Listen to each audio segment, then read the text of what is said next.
حضرت بایزید بستامی کہتے ہیں کہ میں نے اپنی ماں کے آگے ہاتھ جوڑے، میں نے کہا امی تجھے راضی کروں یا رب کو راضی کروں؟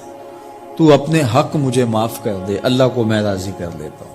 ماں نے کہا جاؤ پتر میں اجازت دیتی ہوں۔ گئے جنگلوں میں ذکر و فکر میں لگے رہے، تنہائی میں اس کو یاد کرتے رہے، دن رات ذکر کے چراغ روشن رکھے۔ 12 سال گزر گئے حق کی تلاش میں۔ ایک دن واپس بستام کے قریب سے گزر رہے تھے، خیال آیا چلتے چلتے ماں کو سلام کر جاؤں۔ دروازے کو دستک دینے لگے تو اس خیال نے ہاتھ روک لیا کہ ساری زندگی ماں کو سکھ تو دیا کوئی نہیں، اب دکھ بھی کیوں دینے لگے ہو؟ رات کا ایک پہر بیت گیا ہے، سردیوں کی لمبی رات ہے، ماں بستر میں لیٹی ہوگی، تیرے لیے اٹھے گی، دروازہ کھولے گی۔ دروازے کے ساتھ ہی لگ کے بیٹھ گئے اور ساری رات کاٹ دی، اس خیال سے کہ ماں کو تکلیف نہ ہو۔ جب سحری کا وقت ہوا تو اندر سے جو نالی آتی تھی اس نالی سے پانی آیا، سمجھ گئے میری ماں تہجد کے لیے اٹھی ہے اور وضو کا پانی ہے، تو فوراً دروازے پہ دستک دی۔ اندر سے آواز آئی بیٹا بایزید میں ابھی آئی۔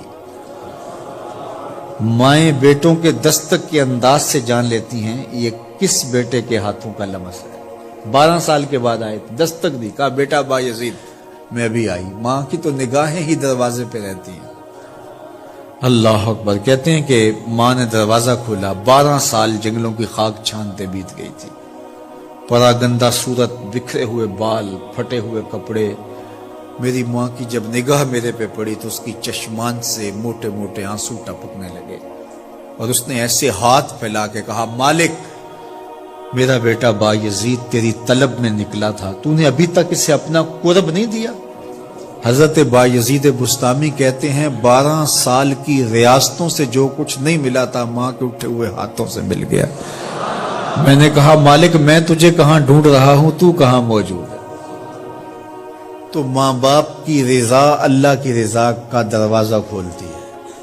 جن لوگوں کے ماں باپ ناراض ہیں اور وہ جا کے پیر صاحب کی خدمت کرتے ہیں اور میاں ماں کے قدم چومو، باپ کی ٹانگیں دباؤ، ان کی خدمت کرو، تمہارے پہلے مرشد وہ ہیں، ان کو راضی کرو، پھر کسی شیخ کامل کی صحبت میں آنا، دیکھو کیسے دل کی بند کھڑکیاں کھلتی ہیں۔ ایک مرشد تو ناراض کر رہا ہے اور دوسرے مرشد سے تمہیں کیا ملے گا؟ تو راستہ یہیں سے کھلے گا۔ والدین کو کبھی ناراض نہ کرو، والدین کو کبھی دکھ نہ دو، والدین کو کبھی تکلیف نہ پہنچاؤ، اور والدین کو بھی چاہیے کہ اپنی اولاد کو اپنا نافرمان نہ بنائے۔